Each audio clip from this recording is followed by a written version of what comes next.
क्या योगी सरकार की पुलिस मंगल ग्रह से आई है? क्या उन्होंने पुराने पुलिस वालों को निकालकर नए लोगों को ले लिया है? उन्हीं पूर्ववर्ती कांस्टेबल, इंस्पेक्टर, सीओ, एसपी आदि के साथ परिणाम बिल्कुल उलट क्यों हैं? पुलिस वही पुरानी है, फिर योगी पुरानी पुलिस के साथ नए व अनूठे परिणाम क्यों और कैसे दे पा रहे हैं? पहले क्या था माहौल? पहले राजनीतिज्ञों द्वारा माफियाओं को संरक्षण दिया जाता था। नेताओं की मूक सहमति, इशारों या मजबूती के कारण चंद दबंग माफिया गैर कानूनी कृत्य करके बड़ी आसानी से बच निकलते थे। तब उनके गिरोह और उनसे जुड़े लोगों को यह मैसेज जाता था कि अरे कुछ भी करो, भाई की सरकार में हनक है, वो बचा ही लेंगे।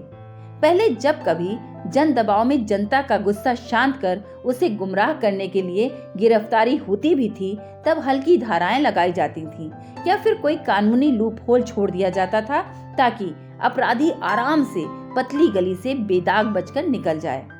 माफिया अपने प्रभाव और पैसे से सारे सिस्टम को खरीद लेते थे। ये लोग बड़े वकीलों की फौज खड़ी कर बच निकलते थे। न्यायालयों में अटकाने, भटकाने और वर्षों तक लटकाने का खेल खेला जाता था। पुलिस को भी संदेश भी चला जाता था कि जब नेता और अधिकारी माफियाओं से मिले हुए हैं और उनसे धन ले रहे हैं तो हम क्यों ना थोड़ा सा ले लें। ऊपर वाले मुट्ठी भर भ्रष्टाचारियों के कारण एक निहायत गलत संदेश पूरे पुलिस, प्रशासन और समाज में चला जाता था। कोई पुलिस वाला माफियाओं से टकराता भी था तब सिस्टम माफिया को बचाने में लग जाता था। इससे पुलिस फोर्स में हताशा, निराशा का माहौल था और अच्छे पुलिस वाले घुटन अनुभव कर रहे थे। इस प्रकार सिस्टम द्वारा माफियाओं को खुलकर संरक्षण देने से पुलिस की शक्ति क्षीण होने से आम जनता का उन पर विश्वास कम हो गया था। आखिर योगी सरकार ने क्या किया? योगी के आने से क्या पुलिस रातों रात बदल गई? आखिर वही कांस्टेबल, इंस्पेक्टर, सीओ, एसपी आदि हैं। फिर क्यों परिवर्तन धरातल पर दिखने लगा है? योगी सरकार की एक बड़ी उपलब्धि कानून व्यवस्था है। पहले की सरकारों में तंत्र माफिया के साथ हुआ करता था। योगी जी तंत्र से माफिया को पिटवाकर माफिया के मनोबल को तोड़ रहे हैं। जैसे को तैसा दे रहे हैं। पुलिस व प्रशासन माफिया के जड़ों में मट्ठा डाल रहे हैं। उनके संरक्षण व सहयोगदाताओं पर भी बुलडोजर चलवाकर इन सांपों के बिलों को नष्ट कर रहे हैं। उन्होंने गुंडों, माफियाओं, दबंगों को संरक्षण नहीं दिया। ऐसे तत्वों से निपटने के लिए उन्होंने पुलिस और प्रशासन को फ्री हैंड देकर अपना पूरा समर्थन दिया। कानून तोड़ने वालों की तत्काल गिरफ्तारी के साथ ही साथ उनके आर्थिक हितों पर भी चोट की गई। दंगाइयों की फोटो चौराहों पर चस्पा होने का भारी असर हुआ। पुलिस व प्रशासन में बिना भेदभाव के नियुक्तियां की गईं। तत्काल सजा मिलने से न केवल माफियाओं में बल्कि उनसे जुड़े अन्य अपराधियों में भी सख्त संदेश गया। आपराधिक तत्वों को राजनीतिक संरक्षण मिलना कम हो गया। योगी सरकार की इस गैर परंपरागत और अभूतपूर्व शैली को अनेक बार उच्च न्यायालयों में चुनौती दी गई, किंतु न्यायपालिका ने एक बार भी योगी सरकार के इन कदमों का विरोध नहीं किया। हाथरस, गोरखपुर, लखीमपुर आदि कुछ स्थानों पर अवश्य चूक हुई, पर इन स्थानों पर कानून सम्मत कठोर कार्रवाई की गई। इसीलिए इन स्थानों के नाम बार बार लेकर योगी सरकार की पुलिस व प्रशासन को लचर ठहराना शरारतपूर्ण व अन्यायपूर्ण है।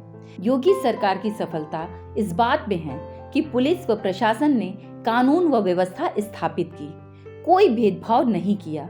अपराधियों की हनक कम हो गई और सरकार की धमक बढ़ गई। अब जनता का पुलिस व प्रशासन पर विश्वास तेजी से बढ़ता जा रहा है। पुलिस वही, फिर परिणाम भिन्न क्यों? अब क्यों हो गया परिवर्तन? क्या योगी सरकार की पुलिस मंगल ग्रह से आई है? क्या उन्होंने पुराने पुलिस वालों को निकालकर नए लोगों को ले लिया है? उन्हीं पूर्ववर्ती कांस्टेबल, इंस्पेक्टर, सीओ, एसपी आदि के साथ परिणाम बिल्कुल उलट क्यों हैं? पुलिस वही पुरानी है, फिर योगी पुरानी पुलिस के साथ नए अनूठे परिणाम क्यों और कैसे दे पा रही है? पुलिस न अच्छी होती है न खराब। पुलिस, कर्मचारी, अधिकारी ये नौकर हैं, मालिक है सरकार जिसको चलाते हैं राजनीतिज्ञ। नौकर व कर्मचारी अपने मालिक का मुंह मूड देखकर इशारों व नियत को भांप कर चलते हैं। नेता अच्छे या खराब, ईमानदार या बेईमान, बढ़िया या घटिया होते हैं। नेता के आदेशों व इशारों का पालन पुलिस करती है। पुलिस व प्रशासन वही करता है जैसा कि उसे आदेश दिया जाता है। पुलिस वाले अब ये देख रहे हैं कि जब उनका ईमानदार मुख्यमंत्री पूरी मजबूती से जमकर माफियाओं से लड़ रहा है, तब वे भी हर थाने व चौकी पर अपराधियों से जमकर लोहा लेने लगे हैं। उनकी ताकत और मनोबल आसमान छू रहा है। हर पुलिस वाले को यह पता है कि उनका मुख्यमंत्री उनके प्रत्येक सही कार्य के पीछे जमकर व डटकर खड़ा है। विकास दुबे की गाड़ी पलटने वाली घटना ने पुलिस वालों के मन मस्तिष्क पर गहन प्रभाव डाला है। अपराधियों को लेकर योगी सरकार ने जीरो टॉलरेंस की नीति अपना रखी है। वे पुलिस व प्रशासन को सही, सीधा व स्पष्ट आदेश देते हैं। राजनीतिक हस्तक्षेप भी नहीं होने देते। कानून व व्यवस्था को लेकर उनकी सोच स्पष्ट, सशक्त, सख्त, पारदर्शी व भेदभाव रहित है। इसी कारण कानून व व्यवस्था में धरातल पर गुणात्मक परिवर्तन दिखाई दे रहा है और जनता का सरकार पर विश्वास बढ़ता जा रहा है।